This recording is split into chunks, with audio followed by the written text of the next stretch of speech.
Well, the YouTube careful site here. Some breaking news. Now, not just too long ago, I was doing the video of,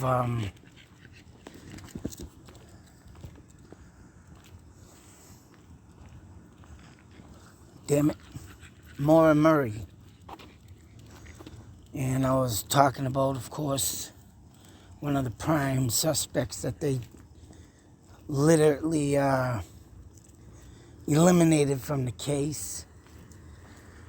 Of course, the 112 dirtbag. But I was also mentioning something about that. And it had to do with the Molly Bish case. Something about him and his brother. And I mean, like, this guy was writing some crazy crap in his pages, and of course I documented everything. You know, saying some crazy stuff, writing some, whether or not they were true or not is the question. But I know when he was talking about, oh, he found that dead body at Walmart, you know, and not only that, he's talking about Molly Bish, him and his brother or something. Well, let alone, I also think he was talking about something about Martha Moxley. In that case with the Kennedy cousin. That, you know, supposedly, and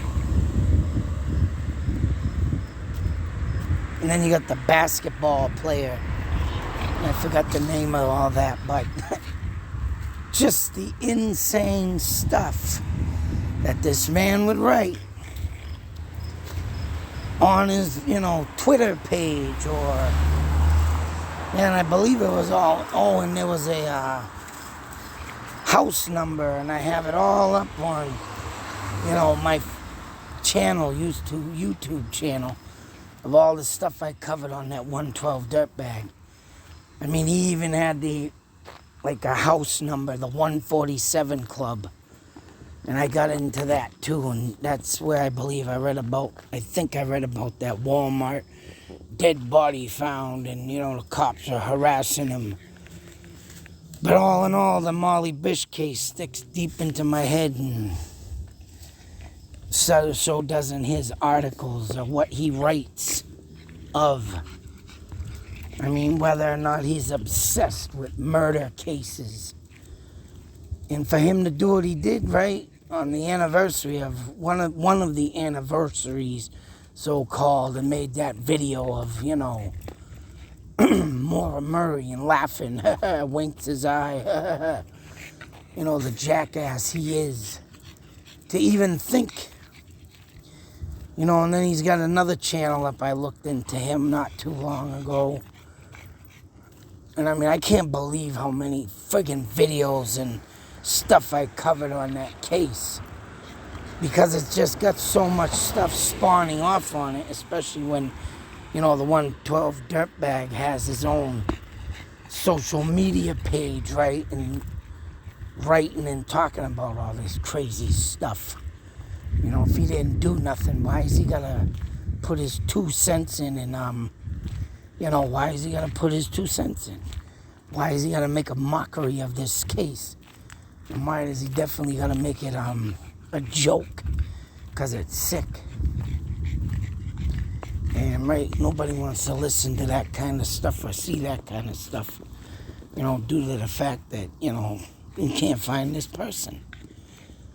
2009 is a long frickin' time, boy. And for this Maura Murray to be lost in time, image lost in time, and Molly Bish. Well, what brings me forth to this case, and it's a big old power washed, wow. Definitely a wow moment tonight. Because when I looked on this article, as you can see, the face you've been looking at, this was a prime suspect for a long time. from the first sketch that was drawn of the man smoking a cigarette and had like a mustache. This guy, I believe, used to have a mustache, but maybe might have shaved it. Let alone, I mean, I didn't do a face comparison on it because in a way I can tell, because the original sketch of this guy, or the original killer, his face is like more narrower than the one you see on the screen right now. I mean, I wasn't even gonna do a face comparison because I knew it wasn't this guy in my mind, even though he's been on the list for a long time. But obviously DNA has now struck a chord, because as you can see,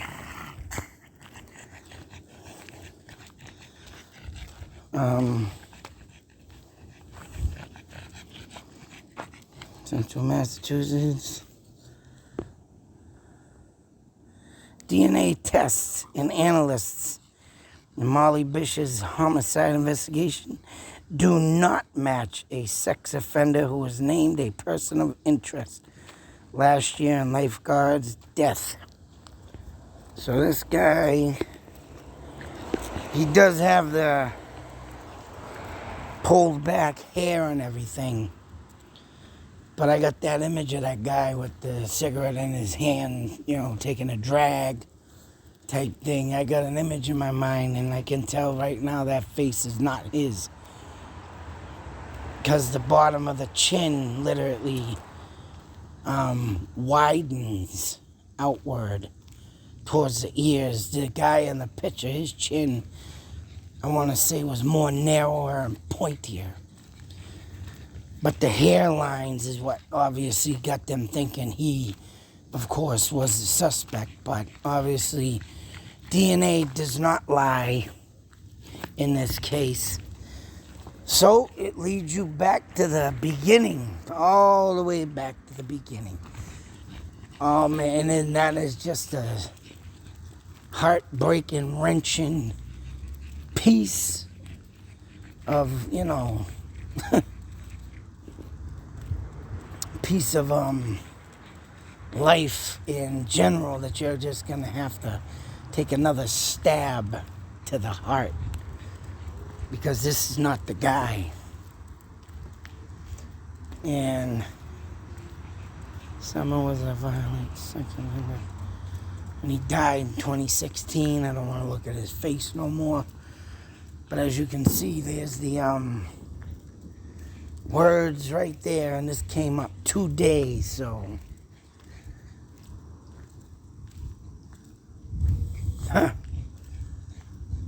so what was the motivation of the real killer? Who was he? And obviously for him to attack. Now, one thing I think I did do was maybe do a kind of comparison to say, so Martha Moxley, this one Molly, and I know that they were more or less close to blonde-haired women, but I think maybe Maura maybe had a little more dirty blonde-ish, I would say. But that is one thing that sticks out of my head, is that the guy liked blonde-headed women or whatnot. But then again, it leads me to that woman at the Black Lantern in Vermont, which could have been fallen into the hands of the 112 dirtbag, or the same person who did do the Maura Murray, because it was, you know, she had black hair. But another thing is, these girls are very skinny, bony, you know, petite type. So, you know, this person could have had a infatuation with that, or with the long hair.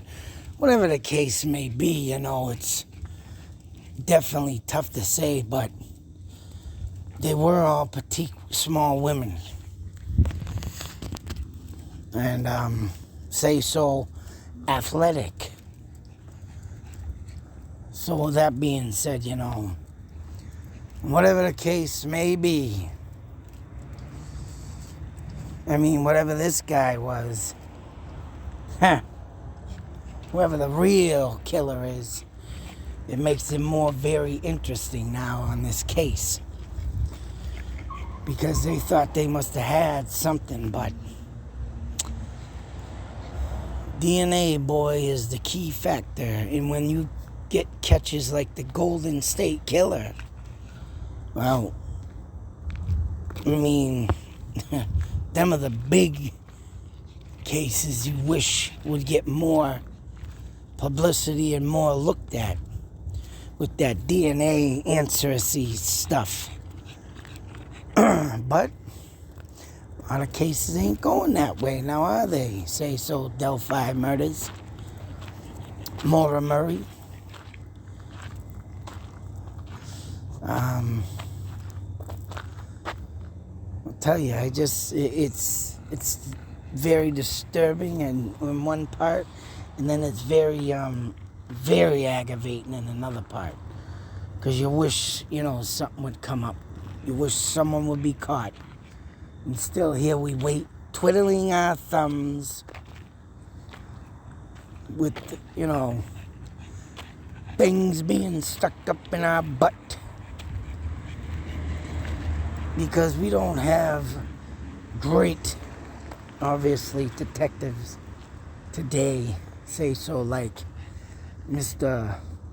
Sherlock Holmes. Yeah. We need Mr. Holmes to find his ancestry and see who he has left for generations to come. And to bring on his legacy. Yeah. But, no, we get stuck with bloated, fatted, bloody, bastard idiots, yeah? Don't know a goddamn thing. Just write the paperwork out and then put it in a shelf on file. Yes, yeah. Oh, well. We have bloody dogs out tonight. We're going to have a bloody dog fight. Here we go. Hey, we're doing our business, Ted, doing our business. Pretty bad I gotta talk to a friggin' dog to stop talking to a dog and therefore, yeah. Anyways, all in all, another case that could have had hope, but it don't. All you can do is, like the movie says, hope floats. And hopefully, one day, it will come out of the water and bring forth the right proposition we need to catch all these bloody blimey bastards. Oh, yeah, but until then, we're stuck once again, twiddling our thumbs, getting lies and things stuck up our butt. And yeah. But I thought I'd share this. And it sucks that we have to go back to the drawing board. All the way back to the beginning, folks. Then again, why don't they take that 112 Dirtbags DNA and see if it takes a match, hey, he wanted to put it all over social media about something about him and his brother and this guy and that guy and seeing Molly Bish or something that day, or and when we gonna take his blood samples? We're gonna use that for a lot of things too. I'm about to wonder if the scent of that red truck, and when the dogs, stopped with, I wonder if that does work. Even with Molly Bish. Say so, the scent of the person that kidnapped them.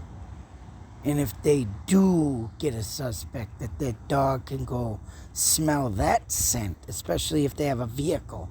They got their sweat in that car. They got their dirty, raunchy, farting ass in that car. Maybe a dog could pick something up. And if you think that someone is POI, person of interest, You lay that dog on over there. I wonder if that's ever been done. So you got a scent of two different people, one being the victim, the other being the suspect, and see what comes out of that. I wonder if it would be possible to do that. Just thoughts, theories, ideas. Because it would be nice if they could. I mean, they could smell the scent of that person. What if they have that suspect, but they can't throw nothing on him until they get some evidence and do it that way? You say, my dog would like to sniff you. Do an accidental sniff thing. You're walking your dog, you see the person if they're like walking, or you got it as a, what are the service dogs, and you accidentally, sorry, my dog here, and you get them near that person you think is a suspect. And if they smell them because they kidnapped that person, their scent's there too. Okay. Has that ever been done? Please comment and let me know. Just something to think about, isn't it? Something that just popped in my head. Call me crazy. Yeah. You blimey bloody bastards. I will catch you one day and you will like it that I jammed the rod up your ass. Not mine, yours. Because you all suck, making us got to sit here and wait for the people to come home. No, because you took them, you blimey bloody bastards. Oh, man. Anyways, till that next video, folks, be safe. Some things to think about tonight. Take care. Always beware. Oops. Out.